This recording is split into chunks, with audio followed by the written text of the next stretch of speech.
Hello everybody. Today we're looking at 8.4, which is graphing these type of functions, full quadratic functions. We looked at, just ax squared. We looked at ax squared plus c. Now we're going to look at the whole thing with the b term in there. And I'm not sure if you can hear it or not, but I am listening to a little bit of music today. Hopefully that's not too distracting, because I'm going to do it. Alright. First of all, we looked at how the A term kind of makes the thing wider or slimmer. The C term moves it up and down. So adding that B in there is most definitely going to be doing something with moving the graph left and right. And it's not going to be as easy as just whatever B is, that's how much you move it. But it's not too much more difficult either. We have this little thing that I've said before, which is the axis of symmetry, which is essentially like a straight vertical line that shows symmetry on both sides of the quadratic. And what we're going to do in order to graph these in this form is to find where that axis of symmetry is. So we have a general way of doing that, which is right here. X is equal to negative b over 2a. That's how I find the axis of symmetry. Remembering that the first term with the connected to the x squared is a, the second term connected to the x is b, and the last term is c.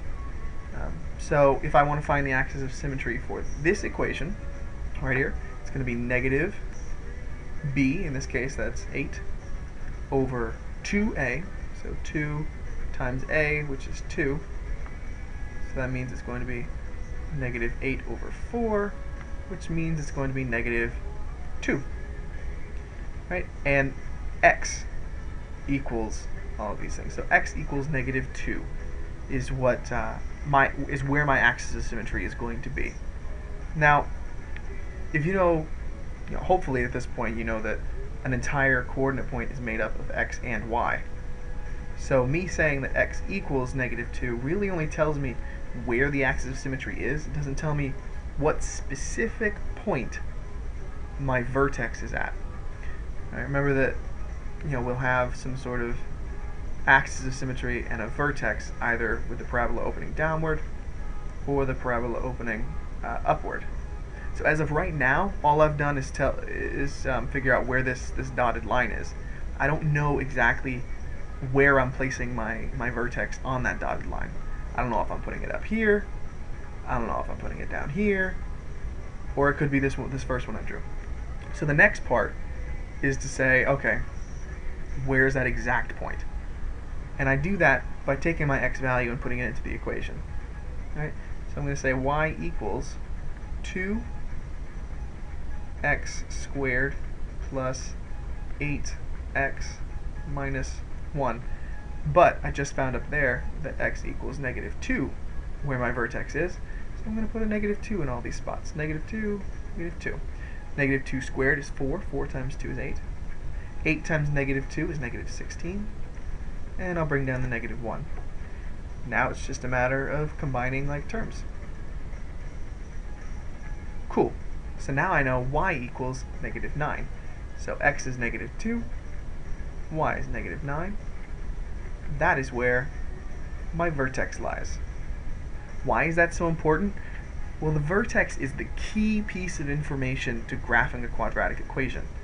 Right? If you know this, you know there's symmetry on both sides of it. And you know that if I have any points here, they'll be mirrored on this side.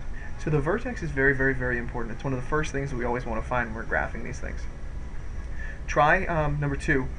You're going to do the exact same thing. Find the x value of the vertex, plug it into the equation, and get the y value.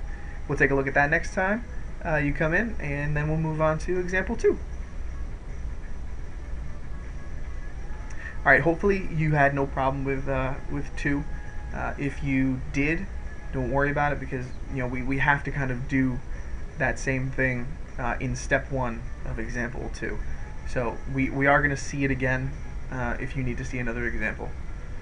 So here we're just going to kind of take it a step further and say I'm going to find my axis of symmetry, I'm going to plot it, and then I actually want to graph the whole function.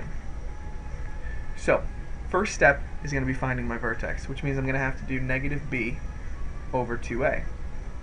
Okay, so in this case, b is negative 6. So that means I'm going to do negative 6 over 2a, which is 3. Okay, so that's negative 6 over 6. Still all negative. And this right here becomes negative 1, so negative 1. What does two negatives equal? They equal positive. So my x value is a positive 1. Okay, now I got to take that x value, put it into the equation. I know that y equals 3x squared minus 6x plus 5. Alright, well if I know that, and I know that x equals 1, well this one's actually turning out to be a lot easier than I thought.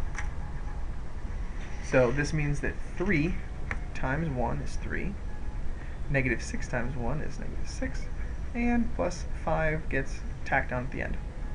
Okay, when I combine all of these things, what is it that I get? Negative 6 and 5 is negative 1, negative 1 and 3 gets me 2. So my coordinate point for my vertex is going to be 1, 2. Okay, let's plot that. 1, 2. Now, I know that this is my axis of symmetry that goes directly down on that point, 1, and that my vertex is right here. So now all I really have to do is get some points on one side, and I'll be able to mirror them onto the other side. So for example, if I go one more space over here and I look at x equals 2, what would be my coordinate point at x equals 2? Well, when I evaluate it, I get that it's actually 5. 3, 4, 5. Right here. And because I know the axis of symmetry, I know that if this point exists, there's one directly mirrored on the opposite side. And it makes it a lot easier for me to graph my parabola. Okay, if you need to, rewatch that a couple times to make sure that you got that concept down before trying part B, please do that. Before you move on to part B, we also want to describe the domain and range. So going in the domain, so from left to right, it covers all real numbers. And the range, going up and down, it doesn't look like it's going to cover anything below 2. But above 2, yes, everything. Alright, so that means that we are going to go from 2 all the way to infinity. Okay, try part B. Remember to follow the steps to get the vertex. Pick a point on one side of the vertex to plot, mirror it on the other side, graph your equation, and then describe domain and range. And we'll move on to example 3.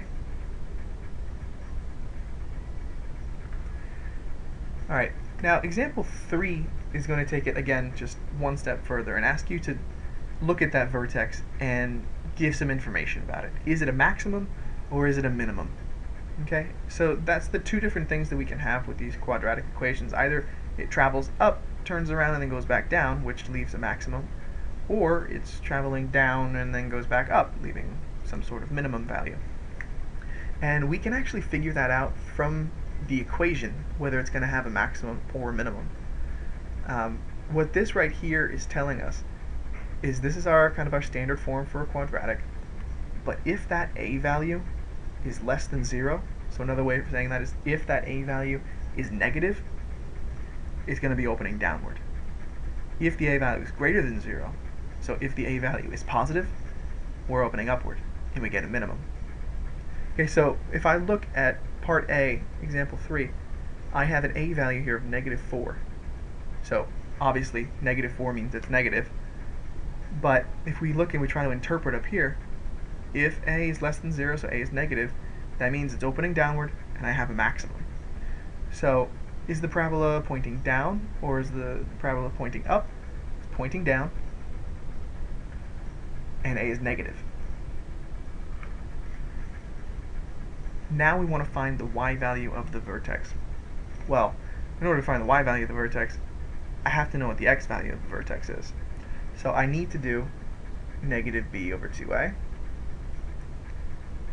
which is going to be, I have b is negative 24, a is negative 4, so negative 24 over 2 times negative 4, big negative sign in front of it, negative 24 over negative 8, big negative sign in front of it. Negative 24 over negative 8 is going to be just a positive 3. But I still have this negative sign that goes in front of it. So the whole thing evaluates to a negative 3. Okay, that's my x value. Now what about the y value? I know that y equals negative 4 x squared minus 24 times x and minus 19. So let's take a look. What happens when I plug in negative 3 there? Well, negative 3, let's say negative 4. Okay, when I evaluate all of this, I'm going to get 17, actually. So my coordinate point for my vertex is going to be negative 3, comma 17. What was the question asking me for? Just the y value. So my answer here is 17. Alright? What I would like for you to do is to try the last example, and what you're going to need is a calculator to do it. You want to try and graph this function itself, and try to find the maximum in the calculator. Yeah, it might be kind of foreign to you if you've never done something like this before. It's also possible that you could Google it or find it on the internet how to go about doing this on your TI-83 or TI-84. But I'd like you to try it. And when we're in class next time, we'll do this. So make sure that you bring those to class. All right. Good luck with the rest.